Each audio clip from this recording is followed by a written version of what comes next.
Okay, today is Thursday, June 1st. Zach, NBA Finals about to start in 15 minutes at the time of this recording. Nuggets blew out the Heat. Nuggets blew out the Lakers, as we all know. And Heat Celtics went all the way to Game 7. Is Let's bring up the age-old debate of rest versus rust. Is this going to hurt the Nuggets being off this whole time, or is this going to actually help the Nuggets in this finals? I don't really think it matters all that much. I think in this case, when you look at the Nuggets, this is a veteran team that's been there, done that. I've always said if you're a young team, you want the rest, or you want to keep playing. If you're a veteran team, then you want to rest. And in this case, the Nuggets are a more veteran team. I think they're fine with it. It's not like these guys went to the beach for a week and aren't doing anything as far as practices are concerned. So I don't really think it's that big of a deal. I think you might see some effects, but that's only going to be in the first quarter or so, and then it's just going to devolve into a regular game. So I think the whole rest versus rust thing, that to me has more of an impact in football than it does for basketball. So I don't if the Nuggets struggle, I don't think that's going to be the reason. Yeah, if Nuggets go down 0-1, I still don't think it's going to be a huge concern. If you're a Denver fan, if they go down the first game, I think the Nuggets will still be No. completely fine, and they shouldn't be worried about it too much. But yeah, I mean, just talk about the matchup a little bit. Jokic obviously playing his best playoffs he's ever played. We've talked about it before on the show. Should be the MVP of the league. The whole debate of waiting to vote for the MVP until after the playoffs start. My thing about Jokic is players, I think, try to stop him a little bit too much, but we've actually seen a couple times in the playoffs here where when you let Jokic alone and make other playmakers get involved, that is, put other defenders on other playmakers on the team, it actually helps the chances to win against the Nuggets. Two out of the three times the Nuggets lost in the playoffs this year, that's exactly what the teams did. They didn't double team Jokic, and they really made the other playmakers on the team step up. Did this once with the Timberwolves and did this once with the Suns. And again, those were the two of the three times that the Nuggets did lose this season.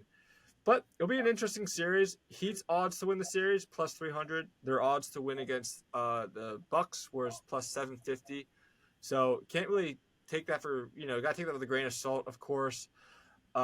Butler came out earlier this week, said all five guys need to show up against the Nuggets. I'm challenging Caleb Martin to continue to play like he did with the Celtics series, particularly in Game 7. They really will need all five guys to play well against the Nuggets for them to have a chance. But it's also, Tyler Hero, potential to come back in these finals. Duncan Robinson has to, keep making every shot that he throws up. Kyle Lowry has to be the guard on the second unit that's going to control the pace of play and kind of go back to his Raptor days when he won the championship with them. But yeah, I think that he definitely have a chance. Jamal Murray has to keep playing amazingly as well. But if they can, put a stop to all the contributing playmakers around Jokic, and really slow down the pace of play, that really hurts the Nuggets a lot. I think it's going to really come back to haunt them, and I think Heat definitely have a chance to win this series and Heat culture move on there. So Let's what's our go. predictions? We Uh, get that I out. Yeah, I'm actually gonna go. It's definitely gonna go to 7. I just think Heat are gonna be so hard to they're gonna be so hard to close on as they've shown. But I am gonna pick the Nuggets in 7. I'm gonna pick the Nuggets in 7 at home. They're gonna win it at home. How about I'm you? going. I'm going Nuggets in 5. I actually think this is a bad matchup for the Heat, and the biggest reason why is Bam Adebayo. He's been terrible this postseason. Now you're asking him to guard Jokic. Now you've got a more rested team, a deeper team, and they've got two superstars. The Heat have Jimmy Butler and a bunch of cast-offs outside of Caleb Martin, who's really gotten hot these last couple of games or so. If he continues that, then all bets are off. But you've got Jokic and you've got Jamal Murray. You've got two of the three best players on the floor. I think the Nuggets are deeper. They have the home court advantage. They're more rested. I think this is a 5-game series. I think the Nuggets win. What do you think about Tyler Hero? Do you think he'll come back? And if he does, do you think he'll even be, a contributor? I think he'll come back. I'm not sure how much of a contributor he's going to be. I don't think he's a huge upgrade from a guy like Duncan Robinson or Max Strus. These guys that have been shooting the ball all that well. If we're asking Tyler Hero to come in and score 25 to 30 points. I just don't see that happening. So I think he'll be back. I think he'll make an impact. I just don't see it being a substantial impact. Yeah, like I said, Duncan Robinson, it's one of those things where he can't continue to keep playing like he's been playing, so his luck has to run out eventually. I feel like at some point, Kyle Lowry is not like he used to be on the Raptors. Caleb Martin, he had one good game, a good series, I guess, in general against the Celtics, but really just not known as that player in general. Yeah, I just think that the knock on them this whole playoffs has been that they're just not deep, but they're just very scrappy. And I just don't know if Scrappy is going to be good enough against the Nuggets, and I think their luck is going to end up running out. But Scrappy does get you to game 7, and that's why I'm thinking it actually will go to 7, but Nuggets eventually will win at home in 7. Let's talk about the legacy, though, between Butler and Jokic. Many ways to phrase this, but just kind of go on that, like, who has the most to lose and or win with a finals victory? I don't think either one of them really have much to lose, but if you're looking at Jokic, like if he wins this series, I think he's already going to be a top 25, maybe even a top 20 player of all time because he's already won 2 MVPs. I don't think it's that far fetched. I mean, you got multiple MVPs. How many guys have multiple MVPs, especially back to back? He's one of the best passing big men I think we've ever seen. He's an outstanding rebounder. We know what he is as a scorer, and the way that he's carried this team, and I think he gets into that all-time conversation. Now, I would still put him like top 25. I'm not going top 20, top 15. I think that's a little extreme. But Jokic would wrap up basically, he would be a Hall of Famer already with a championship. I think he's going to end up in the Hall of Fame regardless. But if he wins this series, what he does is he stamps himself as, to me, the best player on the planet. If they don't win this series, then I think you can have that conversation about, is it Giannis, is it Jokic, is it Curry? If the Nuggets win, I think it's case closed. Jokic is the best player on the planet. So I think he has that to gain. And as far as Jimmy Butler's concerned, look, this guy has carried them. It's been one of the best solo acts we've seen from a guy not named LeBron. Like, Jay Williams said that he's never seen anybody carry a team to the finals like Jimmy Butler, like, slow your roll, because LeBron carried the 07 and the 2018 Cavs that had no business getting out of the first round. So, but that's a different conversation for another time. But Jimmy Butler now has 2 signature postseason runs in 2020 and now this year, where he's carried not so great teams to the NBA Finals. And, the first time in the finals, he was tremendous. If he has another strong series where he's scoring 30, 40 points a game, we start to talk about Jimmy Butler as, a top 10 player in the game now. Like, where I see him as playoff Jimmy is one of the 3 or 4 best players in the league. Regular season Jimmy is like a top 15 good player, but nobody would call him a superstar kind of guy. So I think Jokic could stamp best player on the planet if the Nuggets win. If the Heat are able to come back, that would completely change the way we look at Jimmy Butler. To drag an 8 seed to an NBA championship, to do something that nobody's ever done, he gets thrown in that conversation. He wouldn't be the best player on the planet, but he at least would have to be part of the conversation. Yeah, going off that, I actually think Butler has way more elevation to gain from winning than Jokic does. Like you said, people only care about if you win or not, win the finals or not. Yeah, he plays amazing in the playoffs. He played amazing in this playoffs, but 2, 3, 4, 5 years from now, people are going to remember if he actually won the finals or not. I think he has a lot more to gain this finals by winning. Let's talk about, though, if anyone has something to lose if they lose the finals. I mean, I think Jokic actually would have a lot more to lose if they lose in the finals, because Nuggets are just such a better team. We already talked about, alluded to how if Jimmy loses, maybe not as bad. They're an 8 seed. Surprising that they even made it this far. I mean, let's not forget that they almost didn't even make the playoffs. I know they struggled in the play-in tournament even, and people are even amazed that they won the first. People are amazed they won the first round, of course, against the Bucks. Yeah. But Right. Jokic, I think if he loses, it's actually going to hurt him a little bit, don't you? It depends on how he plays. If he has a great series and they lose, then no, I don't really think it is. I think it'd be more of a missed opportunity versus, now his legacy is not all that great because he didn't win a championship. Now, he's going to be around for a few more years. I think this Nuggets team is constructed to be really good for the next 3 or 4 years. So I think this could be the difference between whether they have a potential dynasty on their hands versus just merely being a good team that might be able to win a title in the next 4 or 5 years or so. But I don't think this is going to do anything to his legacy. I think legacy talk, as far as losing in the finals, I think is overrated. Like the nuance, the way people talk about it, it's better to lose in the first round than it is in the finals, which is insane to me. But no, I think it would be more of a missed opportunity versus a legacy killer. So I don't think Jokic would lose a ton. I still think we would look at him as one of the best players on the planet, maybe the best player on the planet, a guy that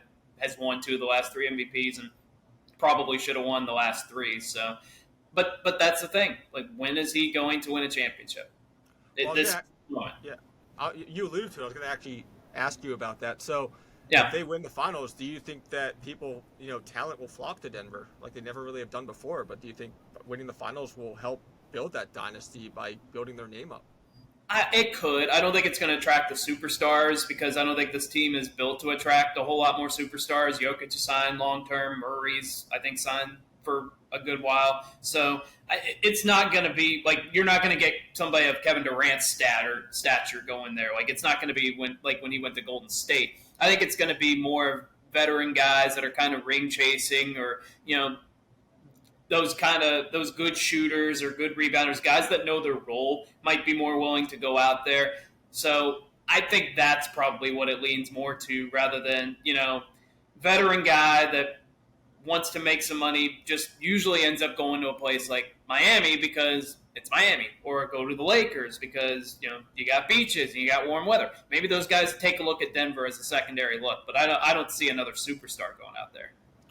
It's also Denver too, which people, it definitely matters. I know people kind of laugh about that. The location doesn't really matter, but it definitely matters. Not many people want to go to Denver. I mean, it's not close to a shore. It's not close to the coast. You can't, take an hour train up to, or an hour drive, whatever, up to New York City. You can't go to the beaches. It definitely matters, and that's also another big reason why a big star might not go to Denver because they have so many other options they can go to. I want to get the Celtics and their collapse, but shortly before coming on, had some bit of a breaking news. More Ja Morant news coming out, apparently, his off-court issues. Interesting, though, is that Adam Silver won't even say what it is, given that as we're talking, tip-off is basically happening right now on the finals. He doesn't want to take any heat, or he doesn't want to take any, lack of better words, heat from the finals. And what do you think about this, Zach? Is it kind of interesting that he doesn't even want to tell the fans what Ja Morant does, and does that kind of just speak on how bad this could potentially be? Yeah, this isn't just a minor thing. This isn't like, we've uncovered a lot of good things that completely clear him. No, something's going on. We just don't know what it is. But the thing that kills me is Adam Silver says, we could have made a decision now, but we made the decision it would be unfair to these players and these teams to announce that decision in the middle of the series because we don't want to overshadow it. Well, guess what? Now there's going to be speculation. Now everybody's going to be talking for the next couple of weeks about what's the suspension going to be instead of we have an answer and we move on from there. So Adam Silver, you didn't want to overshadow the finals. Well, then just don't say anything at all. You've overshadowed the finals because now everybody's going to be talking about the speculation and how long is the suspension going to be? How bad is this? And my read is this is obviously very, very bad. You're not throwing this information out there if it's good news. And we all know what happened with Ja Morant off the court. And yes, we all saw the videos. We know all that. It's got to be something more than that. And the fact that he didn't get his treatment or he was in a treatment facility for 3 days or whatever it was and obviously it didn't take. This is going to be bad for Ja Morant. This is going to be a long suspension, maybe a year suspension, something along those lines, but just bad timing. And Adam Silver, again, like you say you don't want to overshadow the finals, but by making this statement, you overshadowed the finals. Like, you got to think. Like, I don't know where the PR guy is or where the common sense guy is, but he should have gotten a hold of Adam Silver before he said that. But this is very bad for Ja Morant moving forward. Ignorance would have been bliss in this situation, or at least pretending to even be ignorant about it. Like you said, what he did made the situation 10 times worse. But it's interesting to see if someone's going to leak this, and if so, how long it's going to take to leak this. He can't be the only one that knows about this. Obviously, many other people do. They're doing a good. I mean, in today's age with the media, it's so hard to keep things under wraps. So kudos Yeah. to him and the NBA office for even being able to keep this under wraps, whatever happened. I mean, everything on social media is videotaped today. So even that alone is something to be talked about, how amazing that is that they're even able to keep it under wraps. But yeah, no, I agree. Him trying to take, media off of this so people focus on the finals, actually ended up shooting him in the foot a little bit. But more to come on that, and it's interesting to see what happens there. But last bit of NBA news: Celtics thought we were going to do it. I really thought the Celtics were going to win Game 7, but then had an epic collapse in Game 7. And we all know Jason Tatum had issues. He was hurt. But really, it was just Miami does not like the zone. Or, excuse me, Celtics do not like the zone at all. And it really showed. Miami was so good with zone defense. Had someone on Celtics constantly. They were in their face, especially on the three-point line the entire game. Celtics could not get a good look off. People say you live and die by the three, but this really wasn't the case for the Celtics. They weren't making threes because the defense was just so good. Like I said, just their ability to switch between pick and rolls and picks and just in general was just so good. Miami with the zone defense and their aggressiveness made the Celtics dribble more. That's obviously not good, especially for Jaylen Brown. Still can't dribble in the league, which is surprising. Needs to fix that up big time, as we all know. But let's talk about Brown a little bit more. He had to show up when Tatum got hurt, and he really just didn't. 8 for 23 shooting, worst game of his playoff career. He had 8 turnovers, like I said. Still can't really dribble the ball despite, how much it's needed for the team, really. Especially, and then we saw this when Tatum went down. What's your general thoughts? Did Brown kind of let the team down by not showing up? And would they have won if Tatum didn't get hurt? What are your thoughts on that, Zach? I don't know if they would have won if Tatum didn't get hurt, because you look at the Celtics, and Charles Barkley said it best. This team talents their way to victory. Like, they don't really do a whole lot of great schemes. They don't like to play a zone. They just strictly play man-to-man. And it doesn't seem like they really run any semblance of offense other than Jason Tatum or Jaylen Brown get open, play ISO, and try to get open. And they shot 42 threes in Game 7. That's way too many threes unless you're the Golden State Warriors and you got the best shooting backcourt of all time. The Celtics, they look like a team that just was playing street ball, and we've seen that throughout the entire postseason. This is a team that went 5-6 at home in the playoffs. That's inexcusable. And as far as Jaylen Brown and Jason Tatum are concerned, Jason Tatum really did not play well in the playoffs up until he had that Game 7, the 51-point game. You remember, if they lost Game 6 against the Sixers, he was awful that entire game until the last 3 or 4 minutes, and he hit a couple of big shots to put away the Sixers. But he did not have a great postseason overall. And Jaylen Brown, when you have as many turnovers as you made baskets, you got a problem. And what did they say coming out of that game? We wanted to force Jaylen Brown to go left. Well, that's going to be on every scouting report throughout the entire league, is now that Jaylen Brown doesn't like to go left and that he can't do it, and that's when he turns the ball over. And I thought for sure, after the way they won Game 6, Derek White with the tip-in, how does a team lose a game like that, go on the road, and have enough emotional energy to win Game 7? And the Celtics just flat out laid an egg. I don't understand it. I know Jason Tatum got hurt, but we've seen guys play through injury before. Jaylen Brown didn't do anything. Half the team looked scared. The only person that looked like they were wanting to shoot was Derek White. He didn't look like the moment was too big for him. And Joe Mazzulla keeps his job, and I don't have a problem with that, but he needs to be under the microscope going into next year, because what does Joe Mazzulla do to make the Celtics better? I really can't think of it. The team is really talented, but there's a lot of coaches that can win with talent. So I think the Celtics, their bad mistakes, losing home games, playing as sloppy as they have throughout the postseason, it finally caught up to them. Yeah, no, it's a shame. If Miami wins, they would have taken down the top. Miami wins the finals. Excuse me, they would have taken down the top 3 regular season records this year, which is pretty amazing. It's just pretty amazing. Brown and Tatum, though, are they done after this year? Is the duo done? If not this year, then especially next year if they have the same results? Yeah, I think next year is going to be Judgment Day because you look, Jaylen Brown, Jason Tatum are both going to be up for max contracts soon. Jason Tatum's going to get the supermax because he's the better player. But even if they give Jaylen Brown the max, he's going to be making $55 million a year. Like NBA salaries are going through the roof. Do you want to pay Jaylen Brown $55 million a year to be the number 2 option on your team? I'm not so sure that you do. So you might be able to talk yourself into that if you're winning championships. And this is a franchise that over the last 5 years, they've won more postseason games than any franchise not named Golden State. They've actually won more playoff games in the last 5 years than any team in a 5-year stretch that didn't end up winning a championship. So I know they're going to talk themselves into, we're right there, we're really close. I don't know that they really are all that close until they make notable changes as far as their defensive schemes. I think they need to get younger. I don't think they have the slasher, the guy that can get to the basket. You can't be as reliant on shooting threes as they are. I know Golden State has made a living off doing that, but that's a special circumstance because Steph Curry and Klay Thompson are generational as far as shooters are concerned. So I think next year, they're going to give them next year unless they get blown away by a trade partner somewhere else. But if they don't win next year, then I think it's very possible that duo splits up. Win it all. That's the ceiling for you. Yeah, has to be. They've done everything else. Yeah, that's true. It's kind of like the Sixers, right? The Sixers also kind of done as much as they can do and just can't reach that point. And their point's even lower than the Celtics. Yeah, I was going to say. Yeah. So, but yeah, no, yeah, well, like I said, at this point, I mean, literally as we're talking, I think the tip-off, just happened as we're recording this. Game 1 NBA Finals on its way.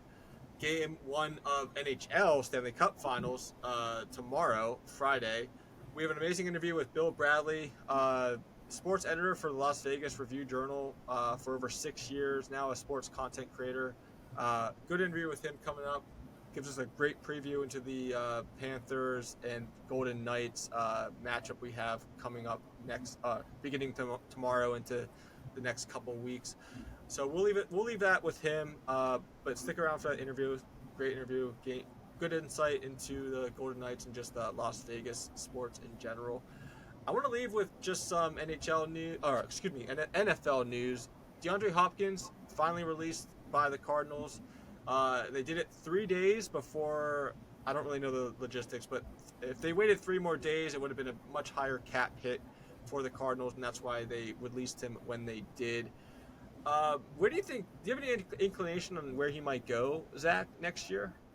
Who's that? DeAndre Hopkins. Oh, Hopkins, yeah.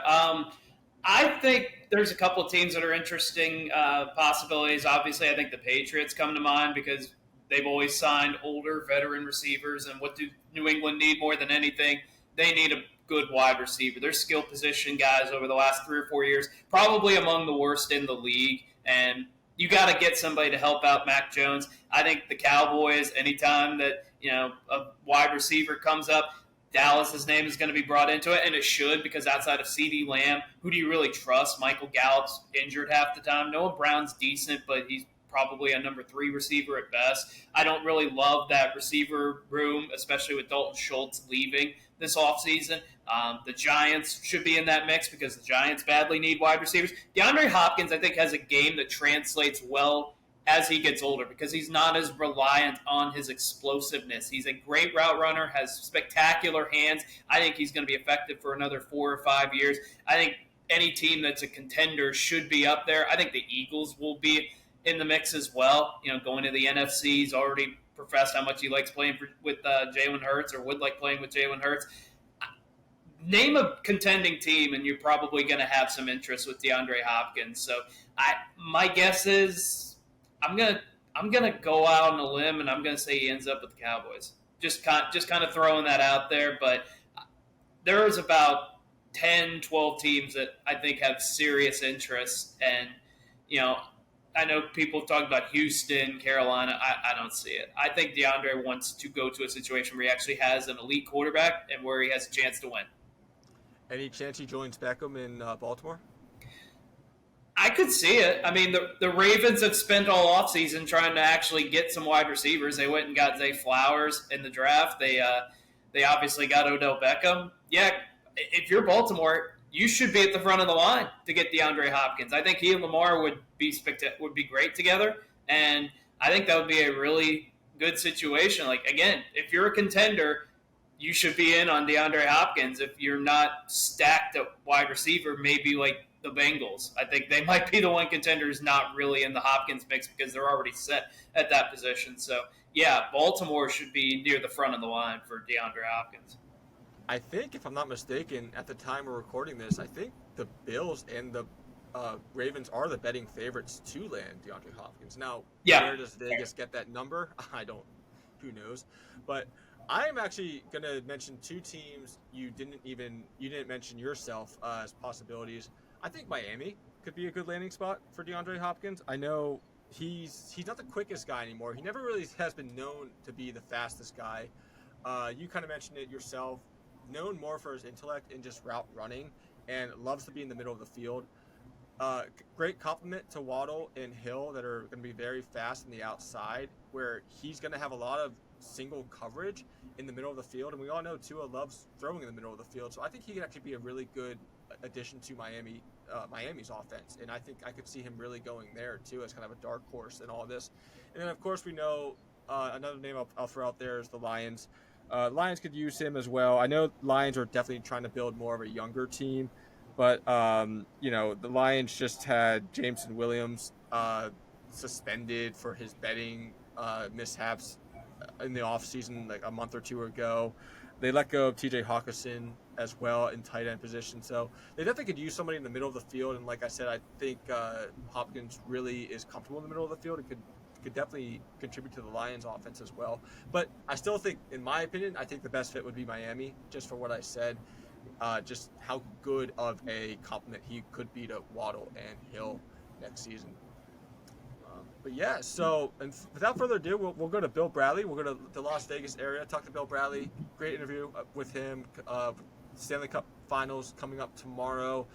Gives us a great preview into that, what to watch for, what to not watch for, and just overall we have a good conversation about Las Vegas sports. So without that, here is Bill Bradley.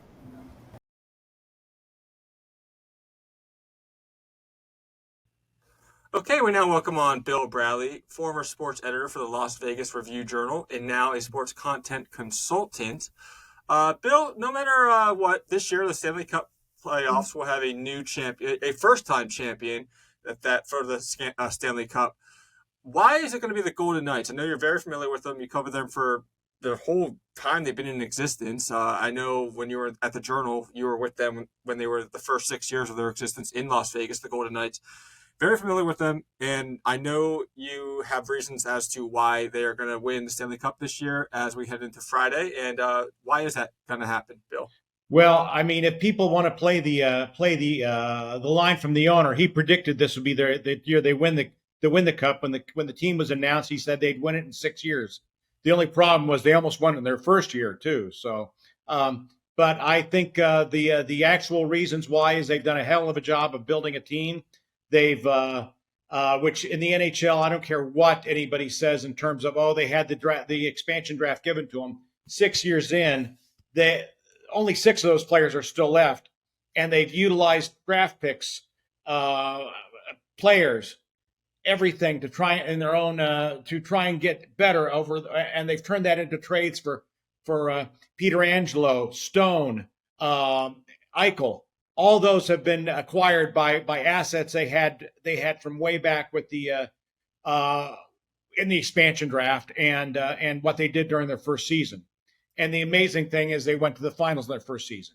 This year, they'll win it because what's led to that from that point is they have the deepest team in the NHL, and they roll out 4 full lines. They roll out maybe the best defense in the league.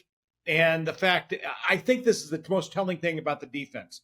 The fact is they have their 5th line goalie in there, their fifth line goalie, and the fact is their defense hasn't missed a beat. They still average, I think, less than 2 goals a game right now going into the finals in this playoffs. Yeah, I think that's one of the interesting things about this playoffs or this Stanley Cup final, is how the depth is so different between the two teams. I mean, like you said, Vegas's four lines they're all very good players in their own minds, and a lot of people are saying that's actually one of Vegas's biggest strengths against the Florida Yes. Panthers in the Stanley Cup this year is that they are just such a deeper team than Miami is or Florida. Well, I think even in the last game where they against Dallas, they were able to score. Their fourth line scored 2 goals, and then you look at what's going on with their defense. The fact is, you have you have Peter Angelo and Alec Martinez, their 2 biggest veterans, are their first line of defense, and then you roll out after that Nick Hague. You have other players who maybe have come up through the team, through the system. Just even the defensive line, all 3 defensive lines, there's not a piece that is inexperienced in that area. What do you think of the mindset of this team? They've closed out their last 2 series, both on the road, and we just saw it against Dallas. They got up 3-0. They lost 2 in a row. May have been some nervous energy around Vegas, but they went to Dallas and closed that out pretty quick. So what's kind of the mindset of this team? Do you think the toughness has kind of shown throughout this postseason? I think it's more than just the postseason. I think it's the entire season. I think the fact that they've done it, I believe, I have to look back on this. Sorry, I don't have this memorized, but I think they actually have one of the best. I know they have one of the best road records in the NHL. And the fact is, they're actually a better road team in many ways, despite having a great home ice advantage. They lost a lot of games they should have won at home, but on the road, it's as if they're a different team. They're a lot more buttoned up. Their defense looks better, especially in the playoffs. Their defense looked much better on the road than it did at home, and maybe because it's an aspect of the fact they knew they had to watch what they were doing. They knew there was no room for error, but whatever. They're a better defense, better team on the road, I'd say even. So that's why you look at all those games were clinched on the road as opposed to at home. Why do you think they are better on the road? I think it's coaching. I think it goes back to Cassidy. I look at that at Bruce Cassidy's almost being kind of like, to use a football analogy, kind of like the Bill Walsh, George Seifert type. Let's go out. This is a business trip. Let's take care of this and move on. I think his when they lost 2 in a row to the Dallas Stars, his quote was to them, "What people are asking, what did you do to get this team up again and to get them, make sure they don't lose that 3-0 lead completely?" And he said, "I told them to get harder." Basically, he's very, very on focus, on point, especially on the road. So I've watched their press conferences on the road. It almost looks like it's more of a business trip. Whereas at home, it looks like they're more relaxed in that regard. So they take care of business and they get out of there. Yeah, they always say that the series doesn't start until a team wins away. But Florida's actually been really good at away this Yes, they have. the playoffs as well. I mean, they're 8-1 this postseason in the away. So it's almost funny. It's like who's going to play better at home. It's almost going to be the deciding factor with how both of these teams are playing on the road this postseason. I think that's very, very true. I think the telling difference will be the fact that I think Florida can push out their 3 lines. I think on offense, and I think the Knights can push out 4. Again, the biggest thing might be that's where the goaltending comes to show. I mean, yes, you're looking at Aiden Hill. He used to be a backup for the Coyotes, and something's going right for him. He's looking great, but it's also the defense being there. Whereas I don't think the defense for the Panthers may be as good, but the goalie himself is better, Bobrovsky. So I think there's a big difference there. One has better defense and not so good a goalie. One has a better goalie and not so good as defense. Let's talk about Aiden Hill. Has he been the biggest? Well, not even the biggest, but the most pleasant surprise so far. I think he's the most pleasant surprise because he wasn't a surprise really until the playoffs. He was a group of. I mean, the fact is, the season started with Leonard, Robin Leonard as the goalie. Well, then he was out even before the season started. Then they leaned on Logan Thompson to start the season. he started the All-Star game. I mean, he was on track to be Rookie of the Year. Hurt his knee, then came back and hurt it again. Leonard Brossoit, he was up for it. He took charge of the job, and he looked really good until he got hurt during the playoffs. They even had Jamie Quick, who they acquired during at the trade deadline, and he pulled out some really good games. I mean, it was amazing. He looked like he was in his heyday with the Kings. However, he also looked really, really bad at times, and games that you'd think he would have. Some home games, in fact, the games you would think he would look a lot better on, but no, there's a reason why Aiden Hill is starting during the playoffs when there's a proven playoff goalie on the bench as his backup. Quick just doesn't have it anymore. Why was Vegas not highly picked by many going into the playoffs? I really don't know, because I think a lot of people were. I think first of all, it's a lot of people were just enamored too much with the Oilers, at least on the Western Conference side. Well, I mean, when you consider you had the Oilers on the Western Conference side, people thought it was pundits thought it was time for Connor McDavid to show up and make the finals. And then on the other side, you had the Bruins, which pretty much everybody thought would run away with everything. I think that it really showed in the sense that I thought whoever won the Oilers night series would win the cup. I still believe that. Well, now the Knights won that. I think they'll go on to win, because to me that was the Stanley Cup final. That is the two best teams in the league were the Oilers and the Knights. So I just don't think the East was as good a competition as the West. And I think the fact is, the Avalanche couldn't even get out of that round either. So this is probably one of the. I mean, this is such an evenly match up. This Stanley Cup Finals. Florida loves to keep the puck and is very good at keeping the puck on the defender side. Right. And we all, like you've been saying, Las Vegas is fantastic at keeping the puck out of their zone. Right. So, I mean, in your unbiased opinion, like, which prevails here? Is it really going to be the defense, or is it going to be the Florida Panthers and the pace that they play at and the offensive prowess that they play at? I think it's going to be whoever can forecheck the best. If that sounds like a cop out, I think forechecking will be the difference in this series, considering who can keep the pressure in the other opponent in the defensive zone and not let the puck get out of there. The Knights do a great job of that. So do the Panthers. Now, I'm trying not to be biased because I picked it, but I think this is I'll say it's Knights in 5. That's what I think. I think it's still, when it comes right down to it, it's hard for me to see a number 8 seed winning the cup. How do you think this postseason maybe changes front office's thoughts on first-year coaches? Because both these coaches are first-year, Cassidy and Morris. Of course, we talked about the last couple of years, Jared Bednar, John Cooper last year. I think people looked at that as an example of why you stick with coaches and why you're patient with them. Do you think this series could kind of change that thought process? I think it might from the Panthers standpoint. It's not as much for the Knights standpoint because Cassidy spent 6 years with the Bruins. But I think from the Panthers, I think you could make the argument the Panthers could have stuck with Andrew Brunette, who's now the Predators coach. So who took them to the President's Cup last year. So I think, there's a lot to be said, at least for the past couple of years, about trying, giving a chance to a first-year coach. But you got to remember, we're dealing with the NHL, who will fire a coach on a moment's notice. I mean, the Knights have only been around for 6 years, and they've gone through 3 coaches.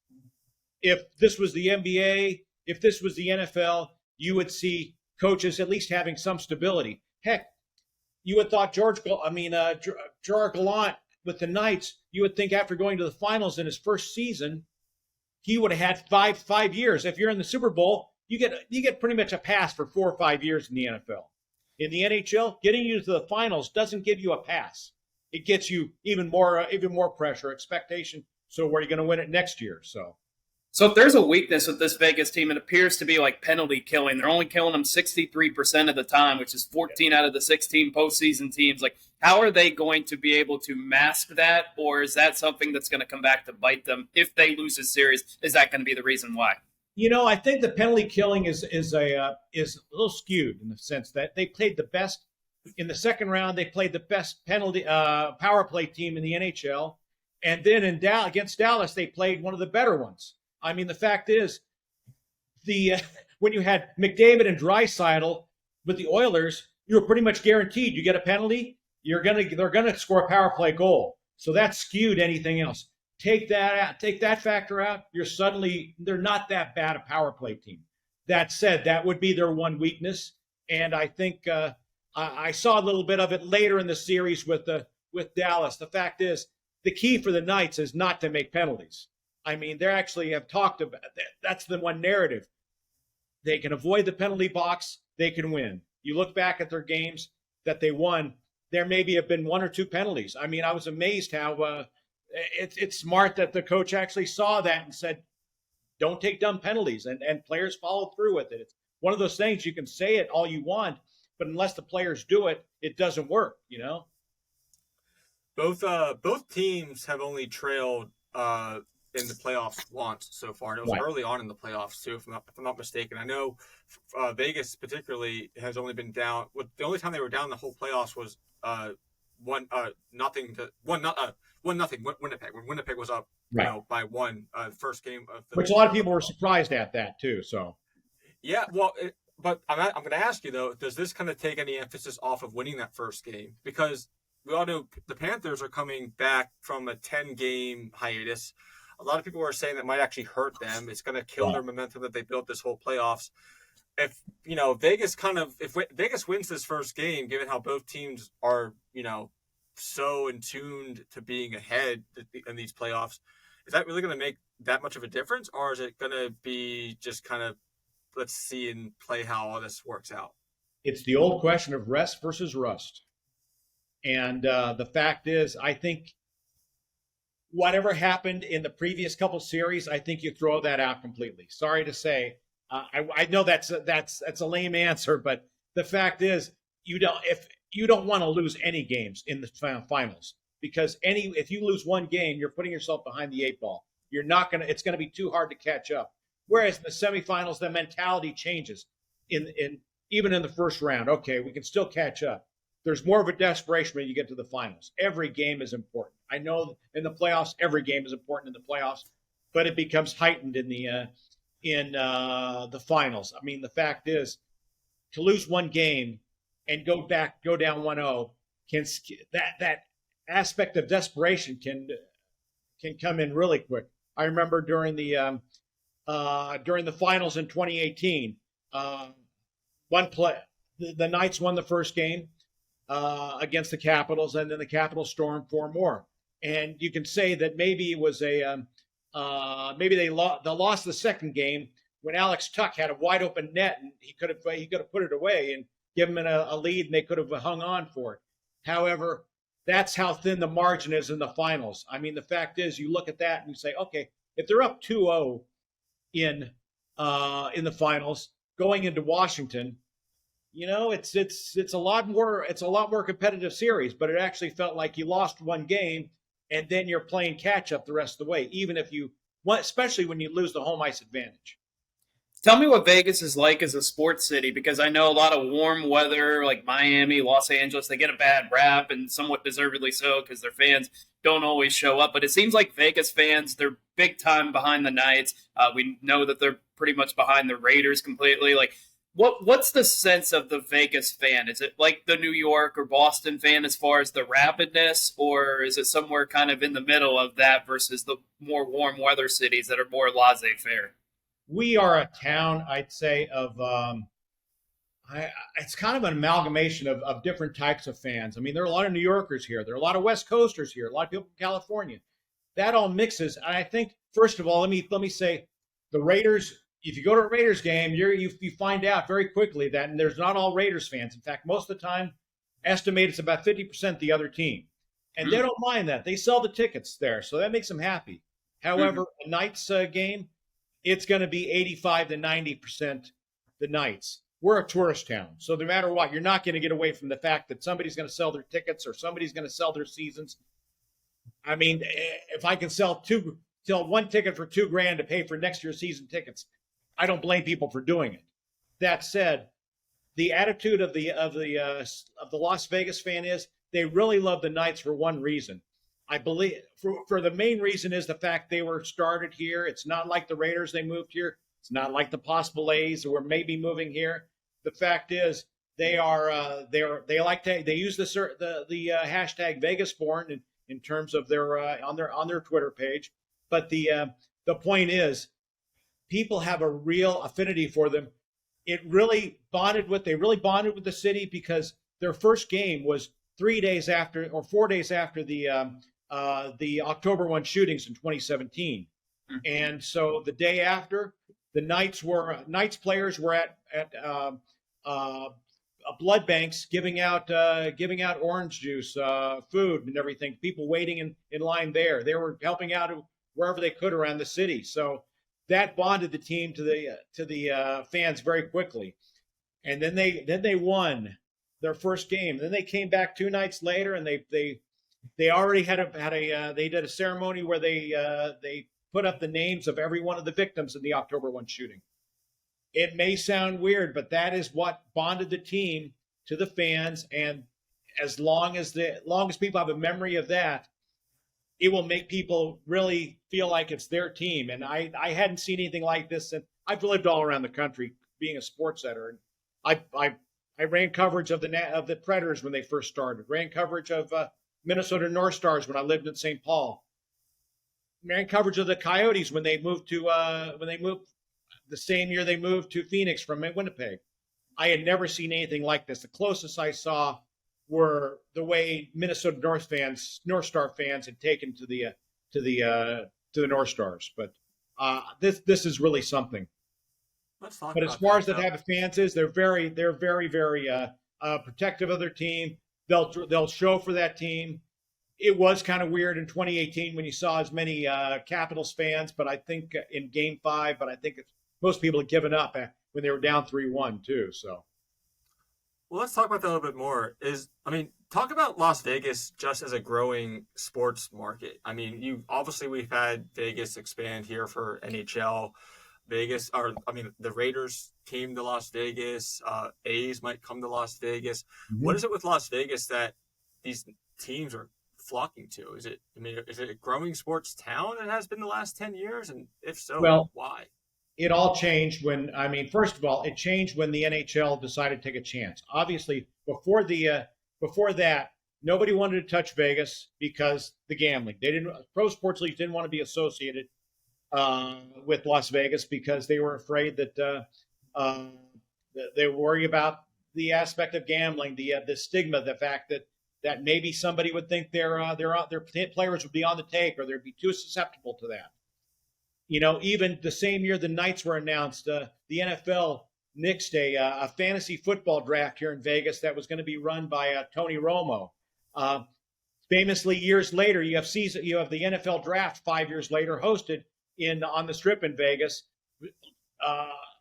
That was sponsored by Caesars at the Caesars Forum. So, but as far as it's a different town. I like to say it's a bipolar city. I hope that's not offensive to anybody, but the Strip has one personality, downtown the same. It's about gambling. It's about entertainment. But outside of that, it has a very much a personality of.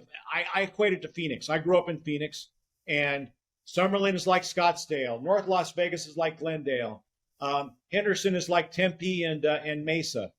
And so the fact is, it's a very different sports town, but there's a reason why it's growing because first of all, those guardrails slowly came down once the Knights showed up, and then the Pabst ruling came down that said anybody can have sports gambling, so it didn't seem as taboo anymore.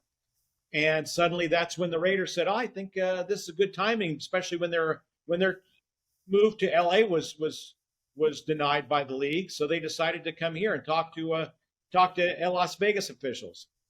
This doesn't happen. The growth in sports doesn't happen unless the Knights take a chance, but the NHL takes a chance, that is, and B, Pabst gets passed or gets struck down by the Supreme Court.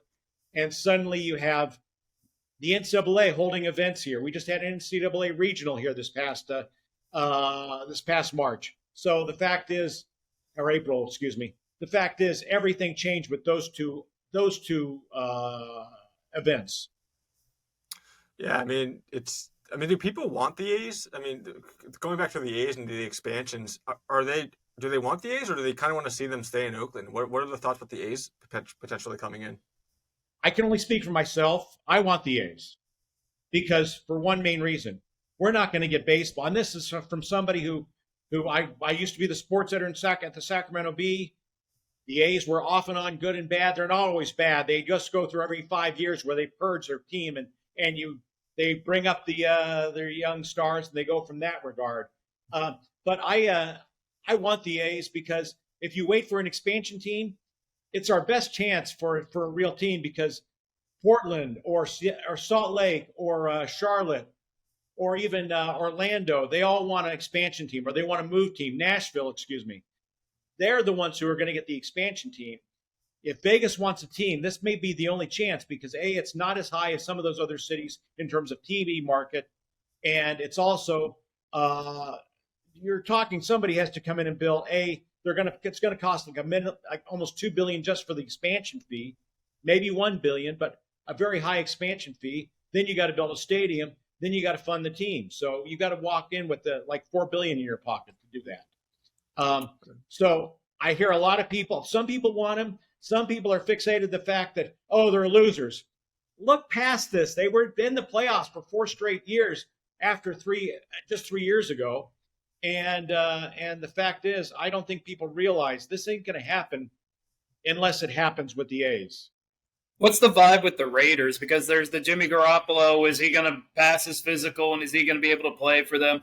Josh Jacobs, Devontae Adams. Their skill players are tremendous, but their defense really struggled last year. And when you're playing in the AFC West and you're playing Patrick Mahomes twice a year and Justin Herbert twice a year, you got to be good on that side of the ball, and they just haven't been. Like, are the expectations that maybe they can do what they did 2 years ago and kind of sneak in as a wild card team, or are they doomed for a mediocrity, but not for long because Tom Brady's now a minority owner. He doesn't tolerate losing. But I really I think they're an enigma. The fact is, nobody knows what Jimmy Garoppolo has. I think he'll be starting opening day. I think that, yes, he had surgery on his foot. Yes, there were some contract issues. My old paper found out why the press conference was put off for a day because he didn't pass his physical and they had to rewrite his contract. Those are big factors. But I think anytime you've got a division that has Patrick Mahomes, Russell Wilson, and Justin Herbert, it's going to be tough to make the playoffs. I think it's almost asking for issues. I mean, unless the entire division, and it's plausible. I mean, maybe the entire division can sneak in somehow, some way, or two of the teams in the division. But I really think it's going to be tough for them to get past all those other teams to get a playoff spot. And do I think Garoppolo will play? Yes. Well, Bill, this has been awesome. We really appreciate your time. We loved all the insight you've given us into Las Vegas sports scene. It's not really a sports scene that's talked about too much, despite having 2 major sports teams now and potentially even a third. Stanley Cup Finals. If you don't mind me adding, I think the next team that comes in here, I think it'll be the last. Now they're building an NBA arena down on the south part of the strip, but I just think if the A's come in here, I gotta think there's going to be it's going to be tough to get a 4. I don't think we can sustain a 4th team. I think we can sustain 3, and the next one that gets here, the door will close for a long time. Talk about the arena, the NBA arena. It's being built by the Oakview Group. That's done a lot of work. They built the arena in Seattle. It's being built by a group with Tim Leiweke, who is one of the closest friends of Adam Silver, as I understand. And they have already been promised, not a promised NBA team, but they're been told they're going to build this arena to NBA specifications. There's another group trying to build an NBA arena. They've been trying to do it for 10 years, but that keeps getting pushed off and pushed off. This one will get built. It's on the south side of the strip, or even further south in the strip. but it's going to be with a boutique hotel and a casino, and it will get built. And it's going to be everything I've seen. It's going to be similar to Climate Pledge Arena in Seattle, and it's going to be nice. Again, if baseball gets in here, it's going to be tough, I think, for resources for an NBA team to get their feet back in there. So again, since the NBA hasn't even announced expansion plans yet. Well, that was my question. What is the point of that arena? I mean, it's for NCAA things, or I mean, it's only for one thing, for NBA. It's they want to. If they want to play the "if you build it, we will come" or "they will come" game. So, yeah, I never heard of a build a stadium to lure an expansion franchise. It's just an interesting. You have to remember too, we have like 5 or 6 arenas that are used on a regular basis in this market. I mean, MGM Grand Garden, Mandalay Bay, which WNBA Aces use all the time. There's the Orleans, which houses 3 different conference tournaments during the NCAA tournament, the NCAA conference tournaments in March, and obviously T-Mobile Arena. And I'm leaving one out, excuse me, but we have arenas everywhere in this city, especially on the Strip. Well, that was my question. I mean, was it for other events, or is it truly for an expansion team? And it sounds like it's for the latter, which is really surprising. I mean, it's the one down on the south part of the Strip. I mean, the other venues, they're going to be filled with they're already filled with shows and with concerts and such. But the one in the south end of the Strip is going to be done by the Oakview Group. That is going to be for an NBA team, they say. They were very specific about it. Well, Bill, this has been awesome. Stanley Cup Finals begin on Friday, tomorrow. My X factor for Vegas, I think Vegas, it's going to be really tight. I think it's going to go to at least 7. I really don't even know who's going to win, to be completely honest. But what I will say for Vegas, my X factor for them is just their defense, how good it is, and how deep they are compared to Florida. I think it's going to really tire Florida out and frustrate them, frankly. Out of all the things we talked about so far, what is the one X factor for Vegas that people should be looking out for when they watch the Stanley Cup Finals? Aiden Hill. I think they will be surprised how good they are. I think how they will be. They'll also be surprised how good the Vegas forechecking is. I mean, that was how this 2 coaches ago, this team was built on forechecking, and it's very, very good. And then the defense. I mean, the fact is, when you start with Peter Angelo, then you go to and Alec Martinez on the first line, and it doesn't let up on the next couple lines for defense. It's pretty darn good. Well, Bill, this has been awesome. Bill Bradley, like I said, prior sports editor for the Las Vegas Review Journal and a current sports content consultant. We'll definitely have you on again. This has been awesome, Bill, and we're excited to have you on shortly. Okay. More than happy to. All right. Till next time. Thanks, Bill. Okay, let's finish the show with Off the Map and Long Hauls of the Week.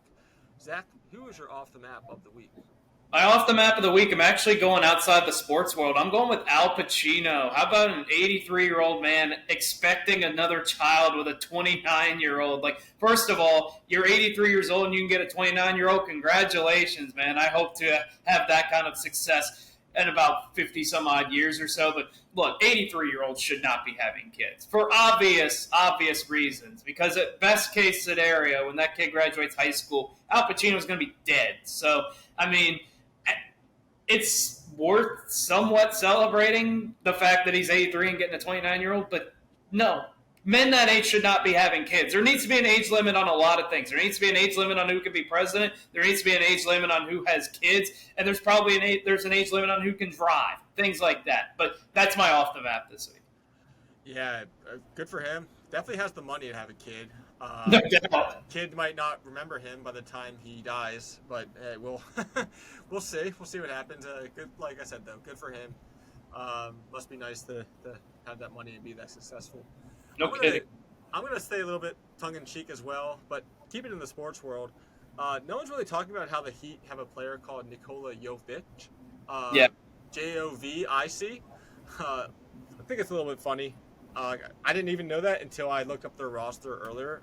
Doesn't play, obviously, a whole lot. Doesn't play nearly as much as Jokic, as you can imagine. I think, Jovic played 20 games for the Heat this year. Jokic Something like that.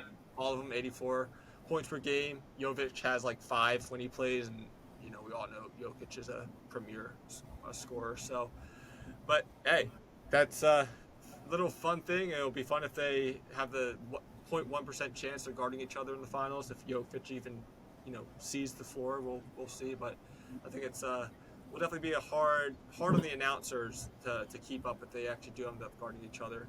Like I said, small chance, but still pretty funny of a coincidence that no one's really talking about.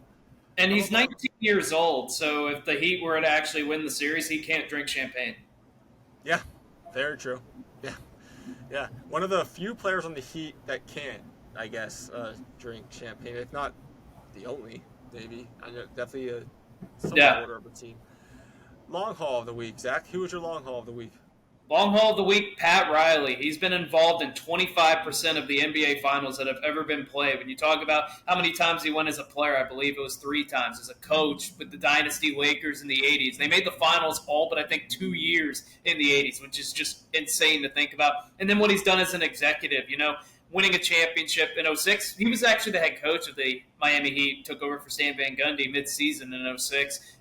Obviously, we know what he's been as an exec, getting LeBron, getting Dwayne Wade, getting Chris Bosh, having the 2 championships, been to multiple finals since. And the fact that this franchise has now gone to 2 NBA finals without Dwayne Wade, without LeBron. Jimmy Butler is a star, borderline superstar kind of guy, but the fact that Eric Spoelstra and Pat Riley have taken this team to the finals without a top 5 player at worst, I think shows a lot. And, Pat Riley, he might be the NBA's version of Forrest Gump. Forrest Gump wasn't around for everything that ever happened in human history. Pat Riley, he was there when Texas Western beat Kentucky in the national title game in '66 when they started 5 black players and was the first team to ever do that. He was there for the 33-game winning streak in 1972. He was there for Magic and Kareem. He was there for the Knicks going against Michael Jordan with all those epic battles. And he was there for the decision. Like every major thing that's ever happened in NBA history, Pat Riley has been involved in almost all of them.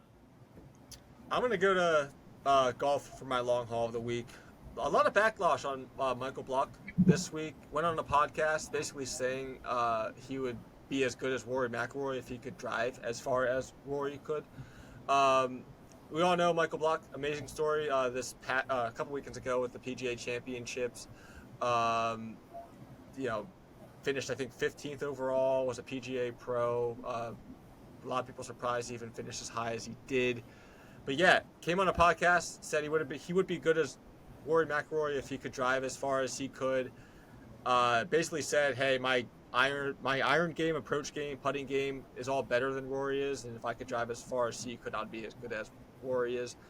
Like I said, getting a lot of backlash on what he said. I'm okay with it. The guy's been appearing on Good Morning America, competed in the Colonial this past weekend. He's going to play in the Charles Schwab Invitational this upcoming weekend, I believe it is. Will be at the RBC Canadian Open. He's going to be at the PGA Championships next year at Valhalla. He needs confidence, and him saying a couple things like that to gain up his confidence so he can play in front of millions of people and not make a fool of himself, if that's what he needs to do it, then I'm all for it, and I'm okay with him pumping himself up a little bit when he goes on podcasts and other media outlets. So good for him. Keep it up. If that's what it takes for you to compete at the high level, I'm all for it, and keep on doing it. All right. Good show, Zach. We'll finish it off with our predictions of the week. Obviously, big events, 2 finals championships going on, Stanley Cup and the NBA Finals. What are your predictions? Are they based on that, or are they something completely different? Yeah, my prediction is going to be that the Stanley Cup Final lasts longer than the NBA Finals. I mentioned the Nuggets, I think, are going to win in 5. I think the Stanley Cup's more likely of the 2 to go 6-7 games. I think the Panthers are playing incredibly well right now. They've obviously beaten the Bruins. They beat the Maple Leafs. I think they have a better chance of being the South Florida team to win a championship than the Miami Heat do. So my prediction is going to be the Stanley Cup Final goes longer than the NBA Finals. I'm going to go with both Miami teams will steal a game at home. And by this time next week, we'll have 2 series that are 2-1. I think it's by this time next week, it'll be 3-2. By next Friday, I think it's going to be 3-2 Miami. Is what I believe it should be on the schedule here, and it'll be 2-1 Miami for hockey. So both Miami teams in basketball and hockey will be up by 1 game. Both will steal a game at home, and will be in good position heading into next weekend. So, all right, well, that's the show. Everyone, keep on traveling. Until next time, we'll see you next time. All right, take care.